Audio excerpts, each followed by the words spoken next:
옛날 옛적 부여의 한 작은 마을에서는 천수라는 이름의 농부가 살고 있었습니다. 천수는 성실하고 근면한 농부였지만 가뭄이 계속되면서 농사를 망치고 있었습니다. 그의 밭은 메말라갔으며 작물들은 점점 시들어갔습니다. 이러다간 가족과 마을 사람들이 모두 굶어 죽을지도 모른다는 불안감이 그를 괴롭혔습니다. 그러던 어느 날 천수는 꿈속에서 신비로운 목소리를 들었습니다.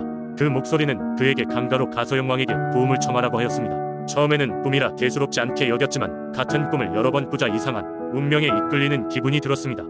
천수는 결국 결심을 하고 강가로 향했습니다. 강가에 도착한 천수는 강의 기운을 느끼고 농부다운 순수한 마음으로 간절히 용왕에게 기도를 드렸습니다. 그때 물결들이 거세게 일더니 물속에서 거대한 용이 나타났습니다. 그의 비늘은 햇빛에 반짝이며 눈에서는 위험이 느껴졌습니다. 농부는 그 자리에 엎드려 용왕에게 인사를 드렸습니다.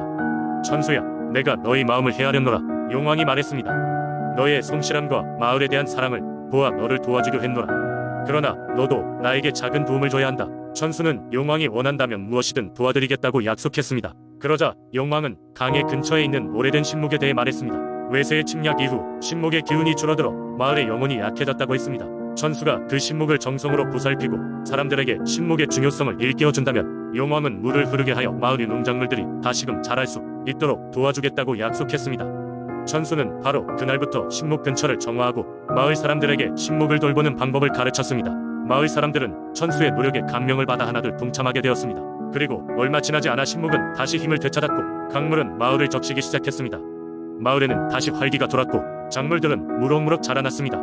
천수의 가족은 물론 모든 마을 사람들이 용왕에게 감사의 제사를 올렸습니다. 이 일을 계기로 부여의 사람들은 신목에 대한 경외심을 갖게 되었고 매년 기우제를 지내 자연과 조화롭게 살기를 기원하며 살아가게 되었습니다. 마을에는 언제나 용왕과 그 약속을 지킨 농부 천수의 이야기가 전해 내려오게 되었습니다. 두 번째 이야기 한때 성남의 외곽에 자리 잡은 작은 마을에 전해 내려오던 신비로운 민속 신앙산 원굿이 있었다. 산원굿은 대대로 산신에게 제를 올리며 마을의 안녕과 풍요를 기원하는 의식이었다. 이 의식은 특히 봄과 가을에 성대하게 치러졌는데 마을 사람들은 이를 통해 자연과 조화를 이루고자 했다. 전설에 따르면 이 마을에는 오래전부터 깃들어 사는 산신이 있었다. 산신은 마을 사람들에게 많은 축복을 내려주었고 그 덕에 이 지역은 늘 풍요롭고 평화로웠다. 어느 날 한 젊은 농부가 길을 잃고 원시림 깊숙한 곳으로 들어가게 되었다. 그는 산길을 헤매다 지친 나머지 웅장한 느티나무 아래에서 잠이 들었는데 꿈속에서 산신을 만났다. 산신은 환한 빛을 발하며 이렇게 말했다. 나는 이 산의 수호신이다. 내가 나의 존재를 기억하고 의식을 통해 나를 기리면 나는 너희 마을의 평온과 번영을 약속하겠다. 그 꿈에서 깨어난 농부는 곧장 마을로 돌아와 꿈속에서 들은 이야기를 전했다. 이후 마을 사람들은 산신을 모시는 제사를 만들고 이를 산왕굿이라 이름지어 해마다 지내게 되었다. 그러던 어느 날 갑작스러운 도시 개발 계획이 발표되면서 마을의 모습이 빠르게 변하기 시작했다. 도시화가 급물살을 타면서 점점 더 많은 사람과 건물이 들어서고 전통의 유산이 흔들리기 시작한 것이다. 이에 따라 산왕굿을 지키고자 하는 사람들과 현대화의 필요성을 주장하는 사람들 사이에 갈등이 일어났다. 하지만 마을의 원로인 김씨가 절충안을 제시했다. 그는 전통적인 산왕굿의 형식은 유지하되 현대의 문화와 기술을 접목시키자는 것이었다. 이를 통해 젊은 세대가 산왕굿의 의미를 이해하고 자발적으로 참여할 수 있는 기회를 만들고자 했다. 김씨의 제안에 따라 마을에서는 매년 10월에 산왕축제를 열기로 결정했다. 축제는 전통 의식은 물론 음악과 예술 공연, 현대 미디어 쇼까지 아우르는 다양한 프로그램으로 이루어졌다. 이를 통해 성남의 주민과 방문객들은 새로운 방식으로 전통을 경험하고 산신의 이야기를 널리 알릴 수 있게 되었다. 급격한 변화 속에서도 전통을 지켜내고 현대의 삶에 맞춘 새로운 방식으로 발전시킨 산왕굿의 이야기는 성남을 넘어 더 많은 이들에게 영감을 주었다. 그리고 무심코 산책길에 오른 이들이 느티나무 아래 멈춰서면 여전히 그곳에서 산신의 은은한 존재감을 느낄 수 있었다. 세 번째 이야기, 장흥의 깊은 산속에는 오래된 나무가 울창하게 자라고 있었다. 그 나무들이 빼곡히 들어선 숲길을 걸어 들어가다 보면 선명하게 빛나는 청록색 장기석이 놓인 수호신의 제단이 나타난다. 이 신령한 장소는 마을 사람들로부터 산신 할머니에 거쳐 로 알려진 곳이었으며 장흥의 전통 신앙에 깊게 뿌리 박힌 이야기의 시작점이었다. 옛날 옛적 장흥에 끔찍한 가뭄이 들었을 때의 일이다. 가뭄이 지속되자 마을 사람들은 근심에 차 물을 아꼈으며 하루하루를 힘겹게 버텨야 했다. 그러던 중 마을의 나이가 지긋한 한 어르신이 말했다. 우리가 잊고 있던 산신 할머니의 도움을 받을 때가 되었습니다. 마을 사람들은 그 이야기를 듣고 산신 할머니에게 비를 내려달라고 기원하기로 했다. 마을의 어른들과 청년들은 제단으로 가서 음식을 차려 올리고 지극정성으로 기도를 올렸다. 그리고 그날 밤 공결 사이로 한 노파가 이들 앞에 나타났다. 내가 바로 이 산의 수호신이다. 너희의 정성이 하늘까지 닿았구나. 비를 내리게 해주겠다. 하지만 그 대가로 하나를 약속해야 한다. 매해 첫 번째 수확물 일부를 산신에게 바치도록 하여. 사람들은 이 제안을 기쁜 마음으로 받아들였다. 다음 날 아침 하늘은 잔뜩 흐려져 있었고 이내 비가 내리기 시작했다. 마을은 다시 생기를 되찾았고 풍성한 수확을 거둘 수 있었다. 그 이후로 마을 사람들은 산신 할머니에게 감사히 의미로 매년 수확의 일부를 제단에 바쳤고 그렇게 약속은 세대를 거쳐 이어져갔다. 어느 해 마을에 새로 이주해온 젊은 농부가 있었다. 그는 산신 할머니의 신앙을 가볍게 여겼다.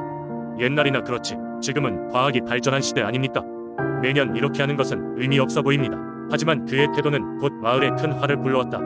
그 해에 수확철이 되자 유례없는 폭풍우와 우박이 들이닥쳤고 농작물은 큰 피해를 입었다. 농부는 그제서야 과거 어르신들의 지혜와 신앙의 힘을 깨닫게 되었다. 그는 마을 사람들과 함께 산신 할머니의 제단으로 가 자신의 잘못을 뉘우치고 잘못을 고치겠다고 맹세했다. 이후로 그는 마을의 전통을 누구보다 열심히 따르게 되었고 다시 곡식이 풍성하게 자라기 시작했다. 지금도 매년 산신 할머니의 제사 때면 마을 사람들은 음식을 마련하고 함께 산신 할머니께 감사의 기도를 올린다. 험난한 자연 재해를 거치며 얻은 그들의 깨달음은 단순히 신앙을 넘어 전통으로 자리 잡았고 장흥의 민속 신앙 이야기는 이렇게 전해 내려오고 있다. 네 번째 이야기. 한때 광주 인근에 자리 잡은 작은 마을에는 영험한 무당 할망이 살고 있었다. 그녀는 태어날 때부터 신령한 기운을 지니고 있었고 오랜 세월 마을 사람들의 믿음을 받으며 살아왔다. 그녀가 있는 한 마을에는 병마가 들끓지 않았고 풍년이 지속되곤 했다. 어느 날 마을 사람들은 이상한 소문을 듣게 되었다. 마을 근처 산자락에 검은 호랑이가 나타났다는 것이었다. 그 호랑이는 보통의 호랑이와 달리 사람 말을 알아듣는 듯 보였고 특히 음기가 스리슬쩍 들이운 밤에는 마을 경계의 숲 가장자리를 서성였다. 마을 사람들은 두려움에 떨며 할망을 찾아갔다. 그들은 이 검은 호랑이를 어떻게 해야 할지 물었다. 할망은 깊은 밤 창가에 앉아 신령들과 대화하듯 중얼거렸다. 경이롭게도 다음날 그녀는 마을 사람들을 불러 모아 말했다. 검은 호랑이는 나쁜 기운으로 마을을 덮치려 한다. 하지만 그것은 단지 영혼이 방황하는 호랑이에 불과하니 그의 악한 뜻을 완전히 막을 수 있을 것이다. 이튿날 할망은 희귀한 약초로 만든 연고와 주문이 새겨진 부적을 준비하였다. 그런 다음 용감한 사내 4명을 택하여 그들과 함께 호랑이가 자주 출몰하는 숲으로 향했다. 밤이 깊어갈수록 어둠 속에서 이상한 울음소리가 들려왔고 천천히 그림자가 드러났다. 그것은 다름 아닌 전설 속의 검은 호랑이였다. 검은 호랑이는 무심한 눈빛으로 그들을 쳐다보았다. 그러나 할망은 두려움 없이 앞으로 나아가 호랑이와 직접 눈을 맞추었다. 그녀는 조용히 부적을 호랑이에게 내밀며 마치 아주 오래된 친구에게 말하듯 부드럽게 읊조렸다. 방황하는 영혼이여, 이승의 고통에서 벗어나 안락한 세계로 돌아가라. 그 순간 호랑이는 잠시 그녀를 응시하더니 고개를 끄덕이고는 조용히 숲속으로 사라졌다. 그날 이후 검은 호랑이는 다시는 마을 주변에 나타나지 않았다. 마을 사람들은 할망의 지혜에 더욱더 깊은 신뢰를 갖게 되었고 그녀가 죽을 때까지 마을의 평화는 깨지지 않았다. 시간이 흐른 후에도 그녀의 이야기는 마을 사람들 사이에서 전설로 남게 되었다. 마치 할망과 검은 호랑이의 만남이 한 폭의 그림처럼 전해져 내려오며 광주 지역 민속신앙의 하나로 자리 잡았다. 마을 사람들이 신령한 존재와 함께 살아가는 삶의 교훈을 기억하도록 말이다. 5번째 이야기. 옛날 옛적 강원도 화천의 한 작은 마을에는 특별한 신앙이 내려오고 있었다. 이 마을은 산과 강이 어우러져 있고 사람들은 자연이 빚어낸 아름다움과 풍요로움에 의지하며 살고 있었다. 마을 사람들은 강을 보살피고 아끼며 거기서 살아가는 모든 생명체들과 공존하며 지냈다. 그 중에서도 마을 사람들은 용신이라 불리는 강의 수호신을 모셨다. 용신은 강의 가장 깊은 곳에 산다고 전해지며 사람들에게 비와 풍요를 가져다주는 신으로 여겨졌다. 마을 사람들은 매년 봄이 되면 용신에게 제사를 올리고 강물의 쌀과 과일 등의 곡물을 던지며 감사의 뜻을 전했다. 용신에 대한 이야기는 마을이 전설 가운데 하나였다. 아주 오래전 이 마을에는 큰 가뭄이 들었다. 강물이 말라가고 농작물은 타들어가고 있었다. 사람들은 굶주림과 갈증에 시달렸고 결국 마을의 장로들은 모여 용신에게 간절히 기도를 드리기로 했다. 그들은 가장 정성스러운 음식과 곡물을 준비해 강가에 자리 잡고 용신의 나타남을 기다렸다. 며칠 밤낮을 정성껏 기도한 끝에 강물 아래에서부터 거대한 용의 형상이 솟아올랐다. 그의 비늘은 햇빛을 받아 반짝였고 그의 눈은 지혜롭고도 자비롭게 빛났다. 용신은 마을 사람들의 간절한 기도를 들어주기로 결심하고 하늘로 올라가 구름을 모아 비를 내리게 했다. 은혜로운 비가 내리자 마른 땅이 젖어들고 시냇물이 다시 흐르게 되었다. 곧이어 마을에는 다시금 풍요로움이 찾아왔다. 이후로도 마을 사람들은 용신에게 감사의 제사를 꾸준히 올렸고 용신은 마을을 지켜주며 자주 풍년을 안겨주었다. 신앙은 세월과 함께 변해갔지만 용신의 이야기는 아직도 마을 어른들 입을 통해 자손들에게 전해지고 있다.